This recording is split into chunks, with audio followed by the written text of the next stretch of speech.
Nous allons étudier le Daf Kav Gimel dans Masechet Gitin et nous rappelons ce qu'il y avait dans la Mishnah à la fin du Daf Kav Bet.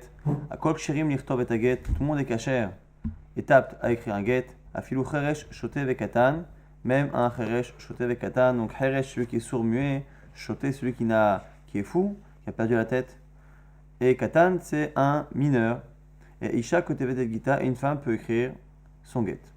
La Gemara s'étonne, dernière ligne du Daf Kav Bet Amud Bet. Mais ala beneder aninhu, comment ces gens-là, le sourd-muet, le choté, le katan, le fou et le mineur, comment peuvent-ils écrire alors qu'ils ne sont pas benedera, ils n'ont pas a priori d'esprit apte à pouvoir faire justement une action qui est nécessaire ici, à divorcer une femme. Et on a une intention d'écrire l'ishma, le get, il y a des halachot. Amar Ravuna nous dit, vehu shaya gadol ormen al gabav. Obligé de dire que lorsque la Mishnah nous dit que ces gens-là, qui a priori n'ont pas de sechel pour pouvoir prendre une décision ou avoir une kavana, une intention d'eux-mêmes, eh bien on est obligé de dire qu'ils ne sont cachers que s'il y a un adulte à côté qui est conscient et qui leur dit voilà fais ci, fais ça, quand tu écris pour telle dame, pour telle personne avec telle intention. Amalé Rav Nachman du coup dit et la merata, si c'est cela, on va être kochavim ve Israël omen al gaba, achinem il est cacher. Alors si c'est ça, si finalement ne sont cachers ces gens-là dans la Mishnah que parce qu'il y a un adulte à côté qui leur dit quoi faire, si c'est ça même un non-juif devrait pouvoir écrire. Puisque finalement, on s'en fiche que la personne n'ait pas la kavana à la base, puisqu'on a dans tous les cas un adulte à côté pour lui dire quoi faire et quoi penser. Ça devrait être caché. Or, si tu voulais me dire que oui, effectivement, c'est faux. Parce que même si la Mishnah n'en a pas parlé, il y a une braïta qui lui dit clairement Vehatania, en fait, Kochavim Pasoul. Un non-juif, il est pasoul, il ne peut pas écrire un get, ce qui sous-entend qu'il ne peut pas écrire un get dans aucun cas. Puisque chez nous, dans la Mishnah, on dit que ceux qui n'ont pas d'art peuvent écrire, et on imagine que c'est un cas particulier où il y a un adulte. Or, on a dit pour le Rav Kochavim, l'idolâtre, il n'y a aucune possibilité. Alors, quelle est la différence entre les deux? La Gemara dit Rav Kochavim, les Da'ate des Nafsha Avad. La Gemara fait une distinction entre celui qui n'a pas de pensée, qui n'a pas la capacité de penser, et le Rav Kochavim qui a la capacité de penser, mais pas forcément comme il faut. L'enfant, celui qui est fou, ou celui qui est sourd-muet, ils ont une incapacité à avoir une pensée autonome. Mais justement, parce qu'ils ont une capacité à avoir une pensée autonome, ils vont avoir tendance à écouter ce qu'on leur demande. On leur dit fais ci, fais ça, pense à ci, pense à ça. Le Rav Kochavim, l'idolâtre, le problème c'est pas qu'il n'est pas autonome dans sa pensée, c'est qu'il a une pensée autonome, mais qui ne correspond pas forcément à ce qu'on va lui demander. Il risque finalement de ne faire les choses que comme il en a envie, et non pas comme on lui demande. Donc c'est la raison pour laquelle, selon Ravuna, il ne serait pas caché. Et Rav Nachman qui a posé la question justement à Ravuna en disant mais attends, tu peux pas expliquer la Mishnah comme cela, parce que sinon, un non-juif devrait être cacher. Adar Amar Rav Nachman lui-même, il est revenu sur ce qu'il a dit. Il dit la mitahide amre. Ce que j'ai dit, ce que j'ai objecté, c'était pas bon. Ce que j'ai dit à Ravuna en disant, mais attends, comment tu peux expliquer la Mishnah que c'est des gens qui sont aidés par un adulte? Si c'est ça, aidés par un adulte, même un non-juif devrait pouvoir le faire. Pourquoi? Des mideka pasile, leur avec kochabim liyanava, miklal de la enyan ktiva kacher. Pourquoi? Parce que puisque dans nos Mishnayot, on nous dit que le Rav Kochavim, l'idolâtre, ne peut pas apporter un get, c'est-à-dire qu'il ne peut pas transporter le get que le mari envoie ou que la femme reçoit, il ne peut pas remplacer l'homme ou la femme pour la remise ou la réception du get. Mikla de l'enyan kitiva kacher. Moi je déduis de là que la Mishnah pense qu'il peut oui écrire un get. La Gemara dit on vient de citer une braïta qui dit que Rav Kochavim pasoul qu'un idolâtre ne peut pas écrire. La Gemara répond, c'est en fonction de la marloquette Rabbi Lazar et Rabbi Meir qu'on voit encore une fois. Haï Rabbi Lazari, c'est son nom Rabbi Lazar, de Amar, Haïde, Messira, Karté, qui pense que c'est la remise du get et les témoins de la remise du get qui séparent l'homme et la femme et non pas la Khatima, la signature. Obainal, qui va l'Ishma et l'écriture doit être l'Ishma. Et Avadai avec Kochavim, Adata de Nafshe Kavid. Et c'est évident que le Rav Kochavim, il n'écoute pas ce qu'on lui demande et il fait que ce qui est le finalement. Et la Gemara ici va très bien expliquer la marloquette Rabbi Lazar et Rabbi Meir. Une bonne fois pour toutes, encore une fois, Rabbi Lazar pense que c'est la remise du get qui réellement donne toute la force à ce document, à cette action. Et donc les témoins dont on a besoin, parce qu'on dit que les témoins dans un Gitin ou Kiddushin, ce sont des témoins qui font partie, qui sont acteurs dans l'action. Et lesquels sont acteurs? Ceux qui assistent à la remise, selon Rabbi Lazar. Selon Rabbi Meir, c'est la Khatima, c'est la signature. Qu'est-ce qu'il y a comme nafkamina entre les deux? Grand nafkamina, c'est que la Torah a demandé à ce qu'on écrive le get l'ishma. Vekatavla, il lui écrira pour elle. La Gemara dit évidemment que c'est pour elle. C'est quoi pour elle? C'est qu'il faut écrire un get à l'intention de la femme.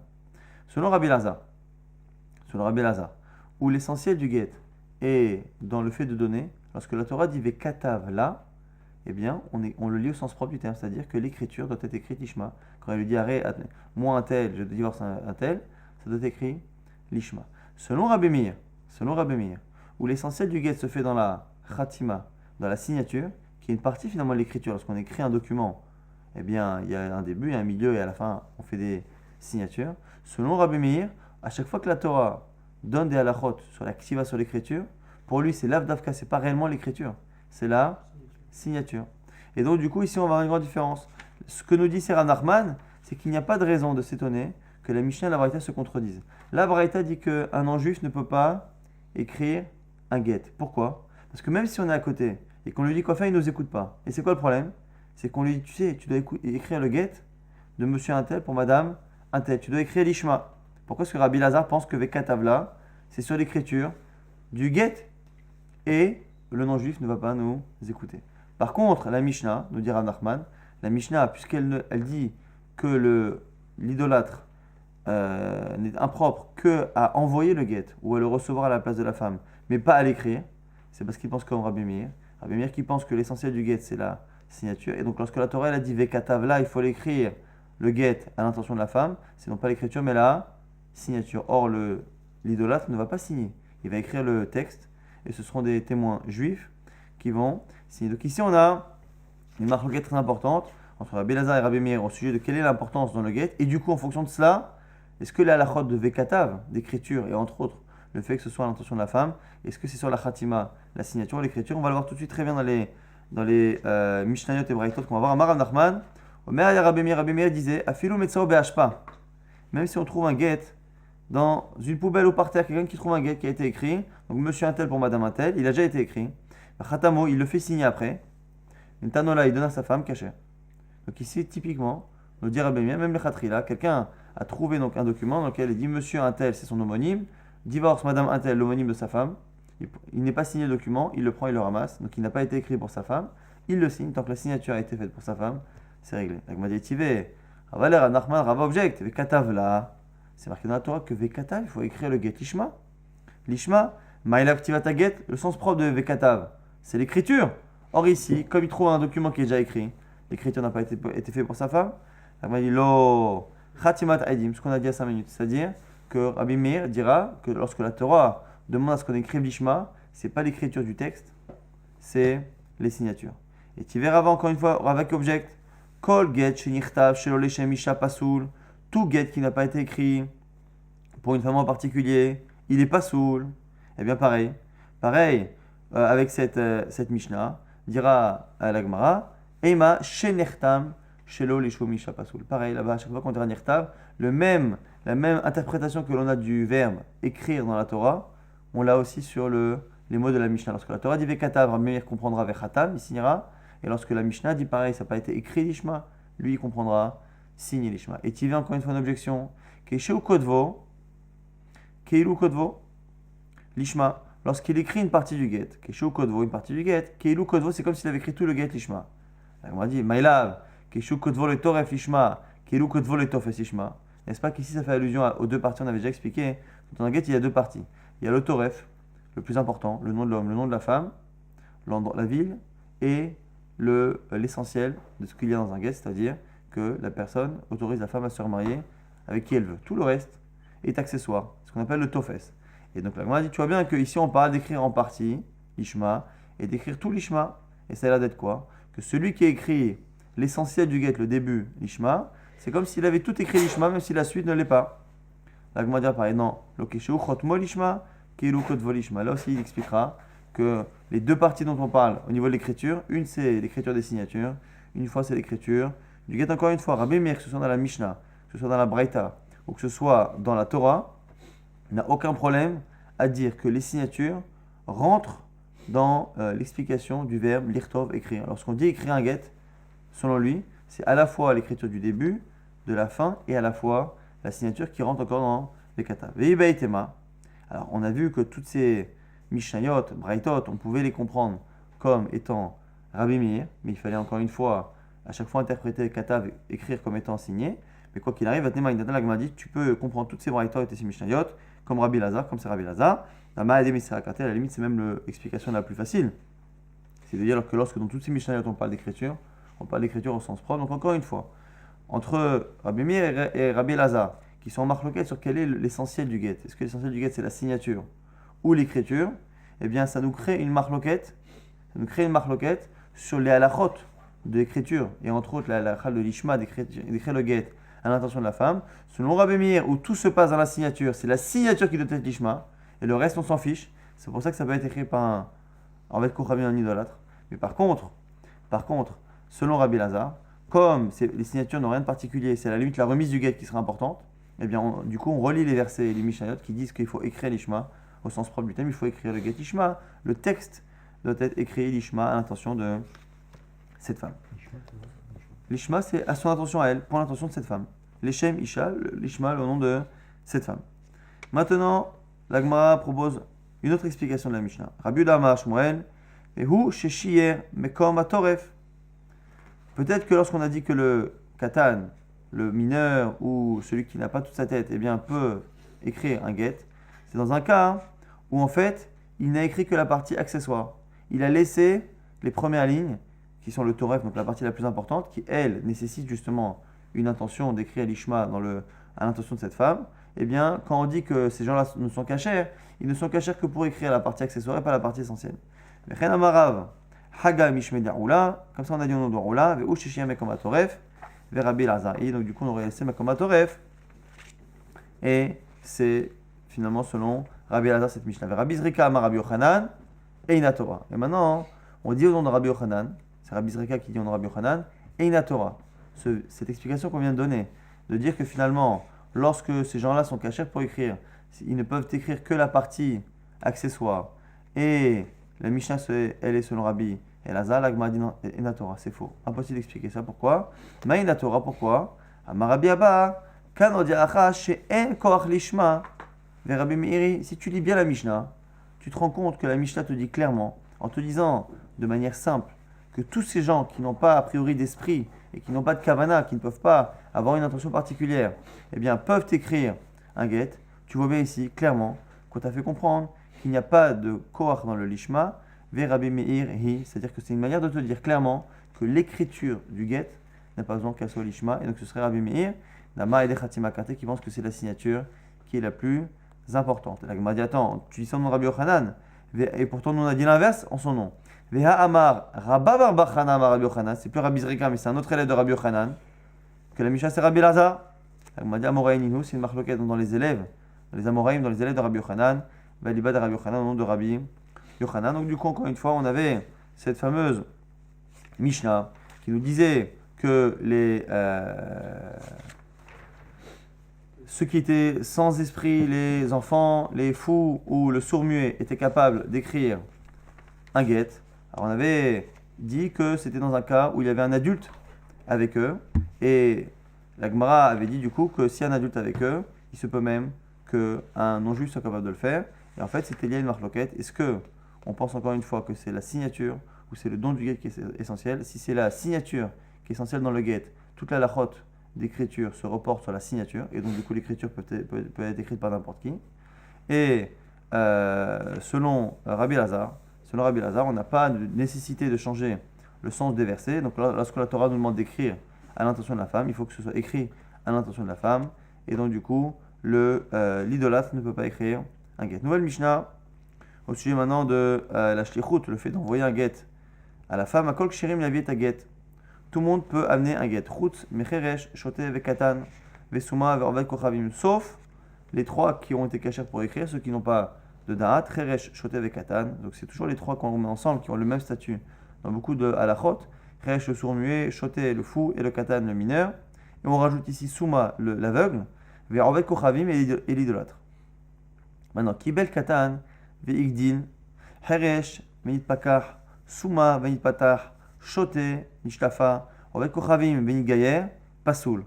Tous ces gens-là qui ne peuvent pas être shaliach, ils ne peuvent pas être missionnés pour remettre un get à la femme, s'ils ont reçu cette mission en ayant leur statut qui ne fonctionne pas, donc fou, mineur, non-juif, ainsi de suite, et qu'entre-temps, ils ont changé leur statut, ils l'ont amélioré. Donc le non-juif s'est converti, le mineur est devenu grand et ainsi de suite, on ne va pas expliquer tous les cas. Eh bien, pas soul, ça ne marche pas. Pourquoi? Parce que dès le départ, la shlichut, la mission, n'a pas pu prendre effet puisqu'il n'était pas akshérim. Par contre, un cas différent, dans un cas, aval pikiach, nitraresh, vechazar venitpakach. Quelqu'un qui est en bonne santé, qui après est devenu sourd-muet, en plein milieu de la shlichut, et qui après est redevenu bien entendant et parlant. Et après, la Gemara, la Mishnah, enchaîne avec tous les cas similaires. Pareil, patour venistama vechazar venistapar, un voyant qui devient non-voyant et qui après retrouve la vue. Shafou vinishtata, vechazar venishtafa, quelqu'un de saint d'esprit qui devient fou et qui reprend ses esprits. Eh bien, tout cela kasher. Zéaklal, voici la règle. Kol shetrilato vesofo bedaat kasher. Tant qu'au début de la shlichut, de la mission, et à la fin de la shlichut, il a tout son esprit, eh bien, il est kasher. Donc on voit finalement que quelqu'un qui n'a pas la possibilité de faire une shlichut, qui n'a pas d'esprit, plus l'aveugle et le non-juif qui a priori c'est pas un problème d'esprit, c'est autre chose. En tout cas, tous ceux qui n'ont pas d'esprit, plus l'aveugle et le non-juif, ne peuvent pas faire une shlichut. Et tant qu'au départ, ils ne peuvent pas, c'est problématique. Au départ ou à l'arrivée. Mais par contre, si au départ et à l'arrivée, ils sont en bonne santé et qu'au milieu entre les deux, ils ont un statut qui pose problème, eh bien, la shlichut est bonne. La Gemara s'étonne. Bish lama cheresh ote vekatan. Les premiers cas, je les comprends. Cheresh ote vekatan, c'est encore une fois les trois cas classiques de ceux qui n'ont pas de possibilité de réfléchir. Donc, comme ils ne peuvent pas penser, ils ne peuvent pas non plus faire une mission. De la Bénédernino, ils n'ont pas d'esprit. On va être kochavim navi. Pareil pour le non-juif, je peux comprendre l'idolâtre. Pourquoi? De la bar eterahum. Parce qu'il ne peut pas remettre un get, puisque lui-même, il n'est pas Betorat Gitin Vekidushin.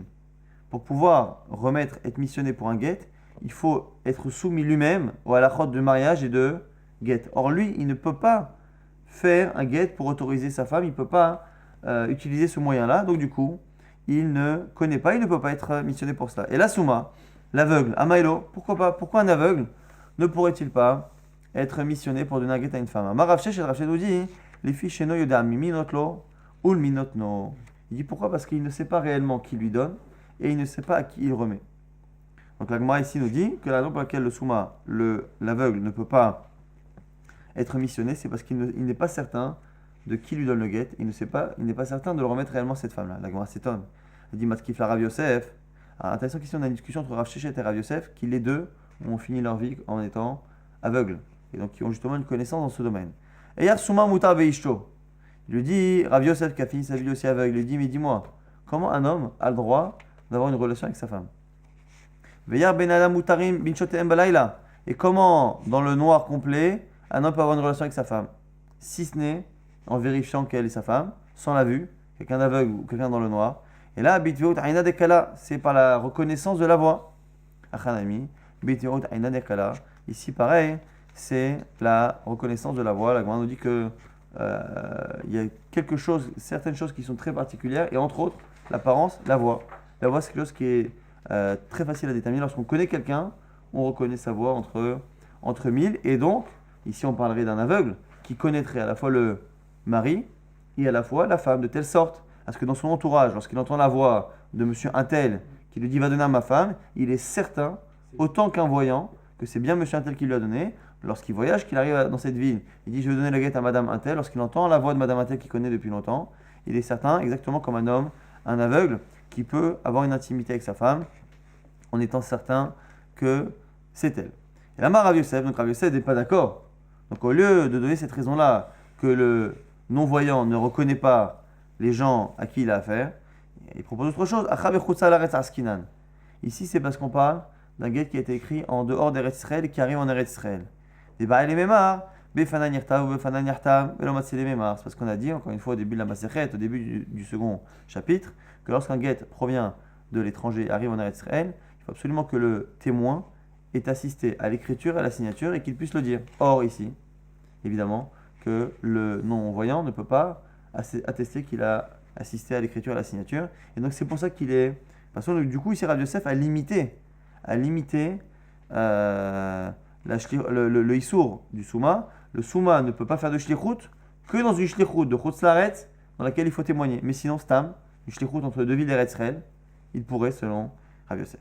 Abaye lui dit, et là, Merata, Patouach venistama des matzi amarachinami des kacher.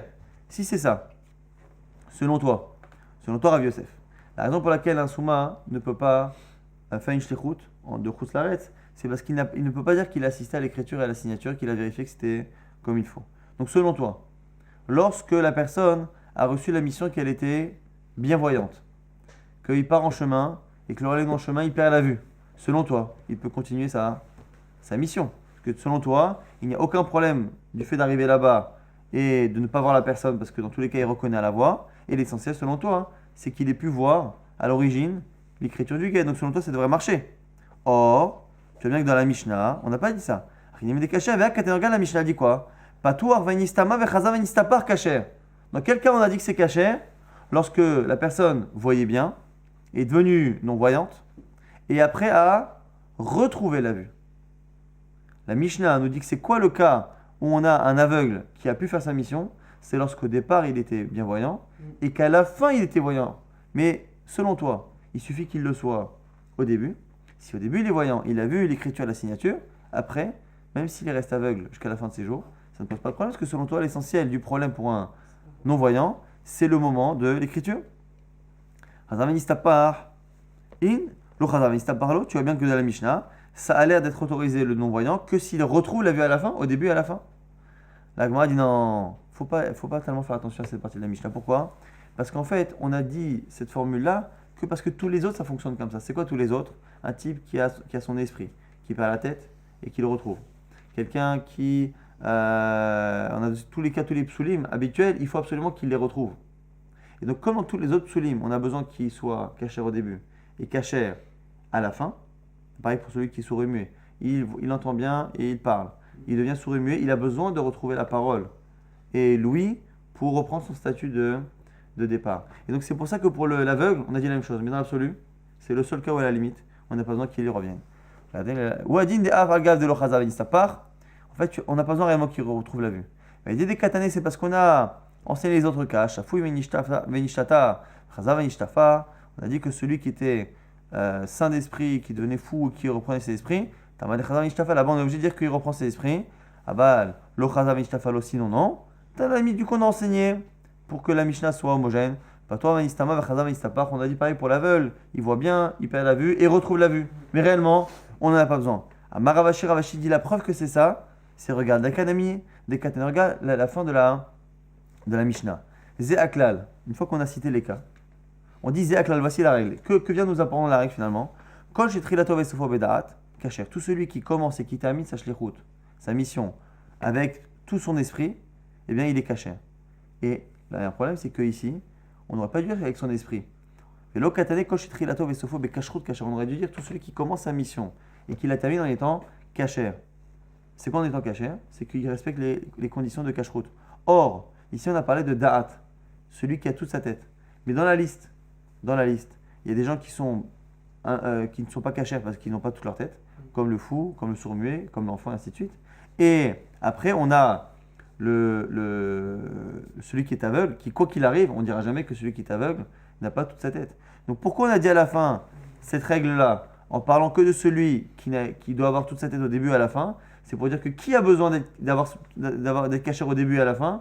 Celui qui a un problème au niveau de son esprit. Celui qui a un problème au niveau de son esprit, lui, il doit avoir son da'at, son esprit au début et à la fin. Mais par contre, le fait d'être caché, c'est-à-dire comme quelqu'un qui est bienvoyant, le fait d'être bienvoyant, c'est nécessaire pour la cacheroute, eh bien, il peut ne l'être qu'au début et ne pas l'être à la fin. C'est pour ça qu'on n'a pas dit kol shetrilato vesofo be cacheroute, on a dit kol shetrilato vesofo B, Da'at, par connaissance, Shma Mina, de là, on apprend. Donc la Gemara a l'air pour l'instant d'accepter cette réponse. Pourquoi, si on résume, pourquoi l'aveugle ne peut pas être missionné? Dafka, lorsque le guet provient de l'étranger pour arriver en Chutz Laaretz, c'est parce qu'il a besoin de témoigner sur l'écriture et qu'il ne peut pas témoigner. Mais du coup, puisqu'on voit que c'est ça le problème, eh bien à partir du moment où il était voyant au moment de l'écriture, qu'il assistait à l'écriture et à la signature, même si après il perd la vue et qu'il ne la retrouve jamais, il reste caché.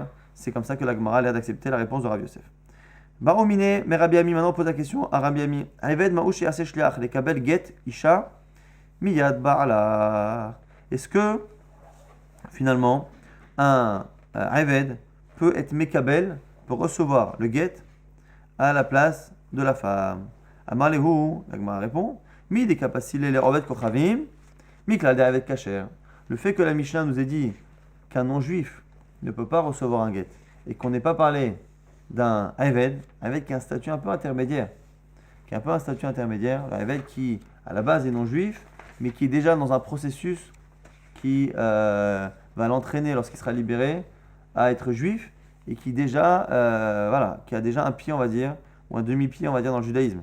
Et donc du coup, puisque la Mishnah a dit qu'il n'y a que le Orvet Kochavim, que l'idolâtre qui ne peut pas être missionné, cela sous-entend que la Eved peut l'être. Amar Avasi, Amar Rabbi Yochanan, la Gemara n'est pas d'accord.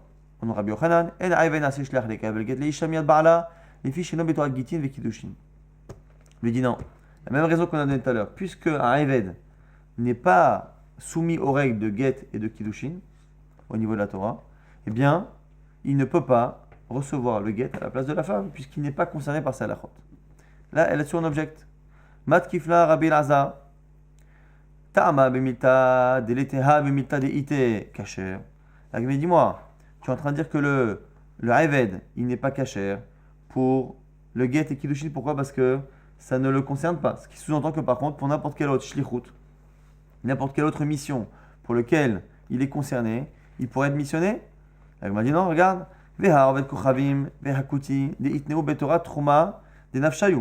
Or, on voit ici qu'un non-juif ou un kouti, donc ici kouti, c'est aussi des convertis un peu particuliers, voilà, certains disent des samaritains, mais en tout cas, ils ont un statut plus ou moins ici de Orvet Kochavim. Eh bien, ces koutim ou ces idolâtres, ils sont concernés par les halachot de Trouma, donc ils peuvent, s'ils prélèvent la Trouma, ça fonctionne.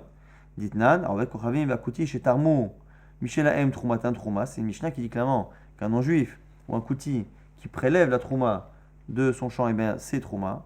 Utnan, et on a une Mishnah qui dit Orvet Kochavim chez Taram chez l'Israël, Afilo Birshut, En Troumato Trouma. Si un non-juif prélève pour moi, même avec mon autorisation, je lui dis, tu sais, tu peux te prélever pour moi, va sur mon champ, prélève pour moi la Trouma. S'il le fait, ça ne fonctionne pas. Donc ici, la Gemara nous dit clairement qu'un non-juif, même s'il est concerné par une halakha, il ne peut pas être mon shaliach, il ne peut pas être missionné pour faire pour moi une halakha qui le concerne. L'exemple même, c'est la Trouma. Il peut prélever la Trouma pour lui, mais il ne peut pas la prélever pour moi. Donc on voit bien qu'au-delà du rapport qu'il peut avoir avec cette halakha, et du fait qu'il soit concerné par cette halakha, il ne peut pas être missionné.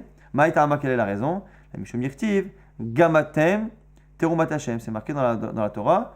Kentarimu Gamatem, vous aussi, vous prélèverez. Gamatem, vous aussi, c'est marqué 2 fois. Terumat Hashem, la Teruma pour Hashem. C'est quoi Ma'atem? Israël, Af Shuchachem, Israël. Pourquoi on dit encore une fois vous aussi? C'est quoi vous? C'est pour dire que vous prélevez la Trouma vous-même ou quelqu'un d'autre. Mais vous, c'est quoi vous? C'est quelqu'un comme vous, c'est-à-dire un juif et non pas un Orvet Kochavim. La Gemara repousse. Amre deber Rabbi Yanai, lo ma'atem benibrit, af shuchachem benibrit. Non. La Gemara dit non. Quand là-bas on a dit vous et pas les autres, c'est pas vous juifs et pas les non-juifs, ce qui exclurait à la fois le non-juif et à la fois le serviteur. C'est vous qui êtes dans le pacte et pas ceux qui ne sont pas dans le pacte. Or, le Orvet Kochavim, encore une fois, puisqu'il commence à devenir Eved, serviteur, il commence déjà à rentrer dans un processus de Mila, de Mikvé, éventuellement, une fois qu'il sera libéré, de conversion. Et donc pour la Shlichut, nous dit ici la Gemara, pour la Shlichut, c'est vrai que le non-juif n'est pas concerné. Donc même si le non-juif prélève sa Trouma, il ne peut pas prélever la mienne, parce qu'on l'a exclu en disant qu'il faut absolument faire partie du Brit. Or, les serviteurs font partie du Brit. Donc c'est la raison pour laquelle la Gemara peut continuer de penser qu'un serviteur, de manière générale, un serviteur peut être shaliach, il peut être missionné. La question, et c'est la marloquette qu'on a vue à l'instant, est-ce qu'il peut être missionné pour le get et le kiddushin? Donc, le fait d'être missionné, un non-juif ne peut pas être missionné, même pour quelque chose, une halakha qui le concerne. Pas de mission pour un non-juif. Par contre, un Eved, un serviteur, peut être missionné. La question maintenant, qui est entre Rabbi Yochanan et le premier avis de la Gemara, c'est est-ce qu'il peut être missionné que sur des halakhot qui le concernent, et donc pas les divorces, ou que si justement le concerne. Donc, est-ce que tout ce qui le concerne ou pas, c'est la marloquette dans la Gemara.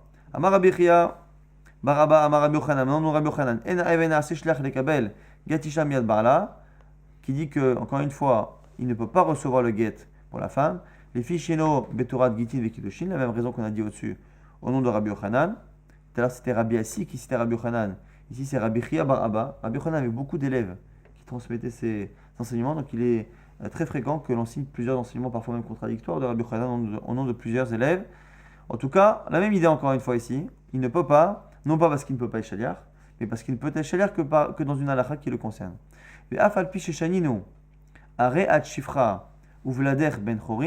Et même si on a dit qu'un maître peut dire à sa servante, qui est enceinte, toi tu restes shifra, tu restes servante, mais le bébé que tu as dans le ventre sera libre.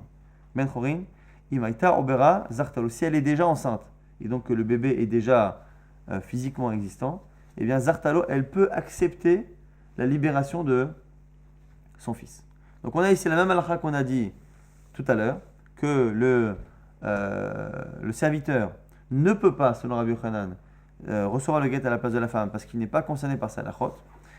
Mais par contre, nous dit Rabbi Yochanan, une servante peut recevoir la libération pour son aved. Et l'Agmara va essayer de développer ce second passage. Ma'imaita obra zartalo. C'est quoi cette histoire-là de femme enceinte qui reçoit le guet pour son bébé? Katar Shmuel bar Yehuda, Amar Rabbi Yochanan, Tarte Amar. Alors, on a répondu au nom de Rabbi Yochanan. C'est Shmuel bar Yehuda qui est venu répondre ce qu'a dit Rabbi Yochanan. Il a dit, il nous enseignait deux halachot. C'est-à-dire, Ni'im devarim she'aven mekabel get achavero miyad rabo shel chavero aval lo miyad rabo shelo. Première halakha déjà, c'est que un aved, un serviteur, peut recevoir la libération, quand le get, ici le get de libération, il peut recevoir un document qui libère un aved, mais un autre aved qui appartient à un autre maître. Mais il ne peut pas recevoir la libération de son ami serviteur qui appartient au même maître que lui. Donc on va donner les cas. On a deux maîtres qui ont chacun un serviteur.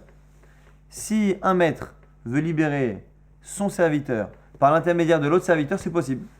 Donc un maître va voir le serviteur de son copain et lui, tu sais, tu prends le document pour mon serviteur, ça c'est possible. Par contre, un maître qui aurait deux serviteurs, il ne peut pas utiliser l'un des deux comme étant shaliach, missionné pour recevoir la libération de l'autre. Pourquoi? Parce qu'il faut absolument que lorsque le maître donne son document, il faut qu'il sorte de sa propriété. Et si finalement il le met dans la main d'un de ses serviteurs, ça reste dans sa propriété et ça ne fonctionne pas. Ça c'est la première chose.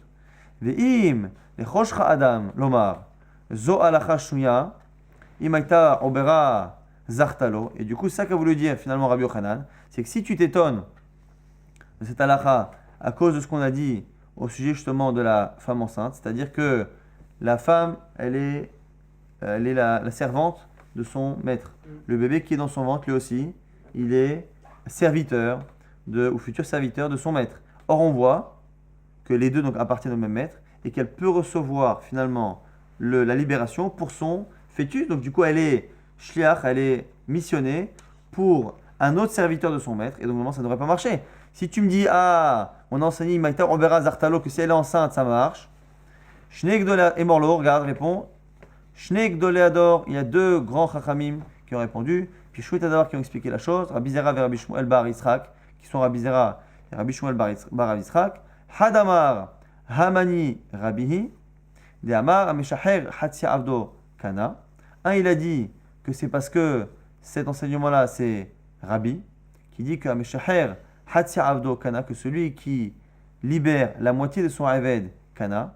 Vehad Amar, et l'autre il a rajouté Maït Amad Rabbi Veha, c'est quoi la raison de Rabbi?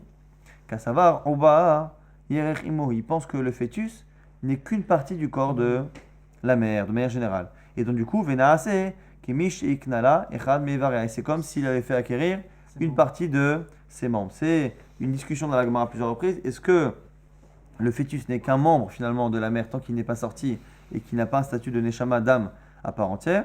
Ici, Rabbi pense que oui, effectivement, le fœtus n'est finalement qu'un membre du corps de la mère. Et finalement, en lui disant « je veux libérer ce fœtus », c'est comme s'il libérait une partie de son corps. Et du coup, on vient de dire à l'instant que celui qui libère la moitié du corps de son Eved, eh bien, il libère la totalité. C'est la raison pour laquelle cela fonctionne. Donc, si on résume, cette fin-là de Gemara avant la nouvelle Mishnah, on voit finalement que on a vu que les non-juifs, quoi qu'il arrive, ne peuvent pas être missionnés pour une quelconque mission. Le serviteur, oui. Après, certains pensent que dans toutes les halachot, même celles qui ne les concernent pas, sur la Rabbi Yochanan, que celles qui le concernent, Et on vient de voir à l'instant, du coup, que on avait aussi une contradiction entre le fait que, d'une manière générale, on ne peut pas avoir un serviteur qui reçoit la libération de son autre copain serviteur qui appartient au même maître. Mais dans le cas de la femme, c'est particulier. Pourquoi une femme peut recevoir pour son fœtus? Parce que le fœtus fait partie d'elle-même. Et du coup, lorsqu'il libère une partie d'elle-même, il a tout libéré. Nouvelle Mishnah. Afan Nashim, Shena Nemanot, Lomar, Med Baala, Nemanot, Leavi Gita. Même les femmes, qui en général ne sont pas crues pour témoigner de la mort du mari. Une femme qui a Aguna, une femme, son mari a disparu. Eh bien, les Chachamim ont toléré que l'on croit un seul témoin pour permettre à cette femme de se remarier. Un seul témoin qui vient et qui dit Med Baala, j'ai vu son mari à l'autre bout du monde, il est mort, vous pouvez la laisser se remarier. Mais là-dessus, les Chachamim n'ont pas accepté. Alors, ils ont accepté tous les témoignages, donc même de 1, alors que normalement il faut 2 témoins. En général, il faut que des hommes, kshérim, et la Torah, les Chachamim ont même accepté ici les témoignages de femmes et de personnes qui en général ne témoignent pas au Beddin. Mais les Chachamim ont mis une limite. Toutes les femmes qui ont intérêt à faire du mal à cette Aguna, donc on va le dire tout de suite, c'est les belles-mères, les belles-sœurs, ainsi de suite, eh bien, n'ont pas le droit de témoigner. Donc toutes ces femmes-là, même si elles n'ont pas le droit de témoigner sur la mort de son mari, donc de la libérer, parce qu'on a peur qu'elle lui fasse du mal, dans le cas ici du guet, elles sont crues, elles ont le droit d'amener, la belle-mère de cette femme peut venir et dire voici, j'ai le guet de ma belle-fille. On verra pourquoi. En tout cas, c'est qui ces femmes-là? Chamota, sa belle-mère, Bat Chamota, la fille de sa belle-mère, donc la belle-sœur. Tsarata, l'autre femme de son mari. Vibimta, Saïbama, donc la femme du frère de son mari, qui a peur qu'à un moment donné, son mari, donc ce sera éventuellement sa tsara, ou Bat Baala, la fille de son mari, qu'il a eu d'un premier mariage. Toutes celles-là ne peuvent pas témoigner sur la mort de son mari et la libérer de cette manière, mais elles peuvent lui apporter son guet. Ma ben guet lemita, la Mishnah dit quelle est la différence entre un guet, un divorce et la mort? C'est quoi? Shaktav mochiach, que dans le cas où elles témoignent sur la mort, ces femmes-là, eh bien on les croit à 100%. On ne vit et on ne la libère que sur leurs paroles. Or ici, il y a un guet, il y a un document écrit par un sofer avec des témoins. Ce qui veut dire que leur parole, eh bien finalement, ou leur action est limitée dans la cache-route finalement de ce guet. Aïcha Asma Meviat Gita, même une femme elle-même peut apporter son guet. Ou Bivach Itzricha Lomar, Befana Nirta ou Befana Nirtam, à condition qu'elle dise encore une fois Befana Nirta ou Befana Nirtam, qu'elle a vu l'écriture et la signature si ça vient de Chutz Laretz. La Gemara dit Vehat Anak Shem She'en Manot Lomar Med Baala, Kach En Manot la Vegita. La Gemara dit maintenant il y a une braïta qui dit que de la même manière que elles ne peuvent pas dire que le mari est mort, donc ces 5 femmes-là, la fameuse belle-mère, belle-sœur, belle-fille, ainsi de suite, elles ne peuvent pas dire que le mari de cette femme eh bien, est mort. C'est une braïta qui dit qu'elle ne peut pas non plus apporter son guet. Donc on a une contradiction frontale entre notre Mishnah, qui fait une distinction, qui dit que témoigner, donc une belle-mère, une belle-sœur, une belle-fille, ou une éventuelle tsara concurrente, ou une concurrente réelle, qui témoigne sur la mort du mari de cette femme-là, ça ne fonctionne pas. Lui apporter son guet, ça fonctionne. Et la braïta qui dit que non, les deux ne fonctionnent pas. Comment c'est possible? Amarav Yosef, Lokasha, Kan Baaretz, Kan Mechutz Laaretz. Première réponse, différence entre le guet qu'on amène en Israël pour Israël et un guet qui vient de l'étranger pour Chutz Laaretz. C'est quoi la distinction? Baaretz Zela Vadibura Didaka Samchinan Meimna. Lorsque le guet vient d'Eretz Israël, on n'a fait pas témoigner. Elle ne dit rien, le guet vient de Chutz Laaretz. Donc, pourquoi on l'accepte? C'est parce que le document, on a une chazaka, une présomption qu'un document écrit Bekashrut. Un sofer a écrit l'Ishma, les signataires sont des bons signataires, et du coup, on n'a aucune raison de craindre. On ne compte pas sur sa parole. Donc, on n'a pas besoin de savoir qu'elle soit cachère, pas cachère. Elle n'est finalement qu'un facteur qui vient apporter le document. Elle n'a pas de mission, elle n'a pas de témoignage, nous dit Rav Yosef. Mais par contre, Bechutz Laaretz, lorsqu'elle vient de l'étranger, ou en dehors du fait qu'elle qu'elle apporte ce guet comme un facteur, elle a aussi une mission de témoigner en disant Befana Nirtav ou Befana Nirtav, j'assistais à l'écriture, j'assistais à la signature. À ce moment-là, Dadibura Dida Kasamchinan, on se base en partie, 10%, 15%, 30%, ce que vous voulez, sur sa parole. Au Mahemna, on ne la croit pas. Donc la réponse de Rav Yosef est simple. Pourquoi des fois elles peuvent apporter un guet, pourquoi elles ne peuvent pas apporter un guet? Lorsqu'elles apportent un guet qui ne nécessite pas de témoignage, elles sont kshérotes. Mais dès qu'elles doivent témoigner, on ne les croit pas. Puisqu'on ne les croit pas pour dire son mari est mort, on ne les croit pas pour dire que le guet est caché. Donc on ne les croit pas pour témoigner parce qu'elles sont considérées comme étant ennemies potentielles de cette femme. Mais dès qu'il n'y a pas besoin de témoignage, il n'y a pas de raison de la rendre impropre au simple fait de transporter un document d'une ville à une autre. Abaye objecte dit c'est l'inverse. Amal Abaye Adraba, c'est Afour, c'est l'inverse. Ipra Mistavra, c'est l'inverse qui est logique. Pourquoi? Ba'arez de Iati Ba'al Mar'er, Majgichinan B.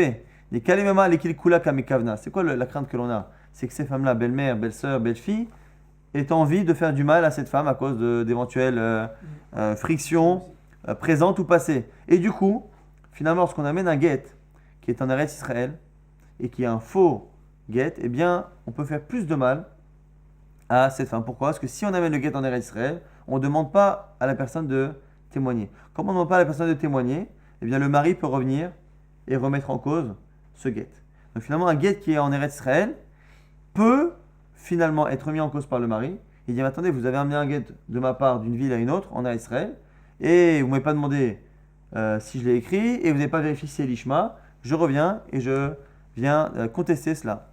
L'omeimna, mechutza laaretz, de eati ba'al me'arer, l'omel gachinan be, mehemna. Mais par contre l'inverse, lorsque le guet vient de chutz laaretz, où finalement comme on fait témoigner, eh bien le mari, lorsqu'il revient et qu'il veut contester le guet et rendre finalement le mariage qu'elle a eu faux et les enfants mamzerim, on ne la croit pas, on ne le croit pas, je veux dire, et bien du coup le guet de Chutz Laaretz n'est pas dangereux pour cette femme. Et comme il n'est pas dangereux, on croit. Donc ici on a une marloquette vraiment entre Abaye et Rav Yosef, et la Braïta ici va confirmer ce que dit Rav Yosef, c'est-à-dire qu'il va être d'Abaye, Rabbi Shimon ben Elazar, ou même Mishum Rabbi Akiva non Rabbi Akiva, Ishan de la Vigita, Mikel Vachomer, qu'une femme peut apporter son guet par Kal Vachomer.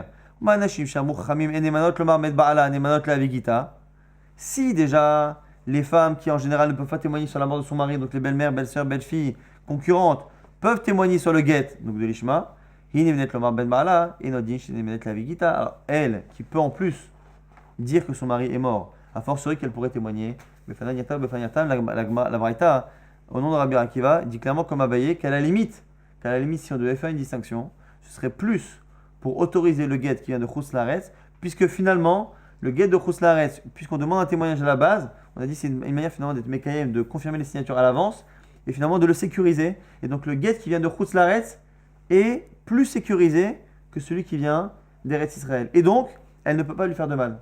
La belle-mère et la belle-fille, elle ne peut pas, parce que c'est quoi la crainte encore une fois? C'est qu'elle nous fasse croire que son mari est mort pour qu'elle ait les enfants mamzerim, qu'elle nous fasse croire qu'elle est divorcée, qu'elle a les enfants mamzerim, et ça, on a peur en fait qu'elle nous fasse ça, de telle sorte à ce qu'après on puisse remettre en cause la chose. Mais le guet qui vient de Chutz Laaretz étant verrouillé à la base par ce témoignage de Befanan Yertam, eh bien, elle ne pourra pas lui faire du mal, donc c'est pour ça qu'on la croit selon Abaye. Ça dit que c'est un four. C'est quand on a besoin de témoignage qu'on ne la croit pas, et lorsqu'on n'a pas besoin qu'on la croit. Tu attends un peu.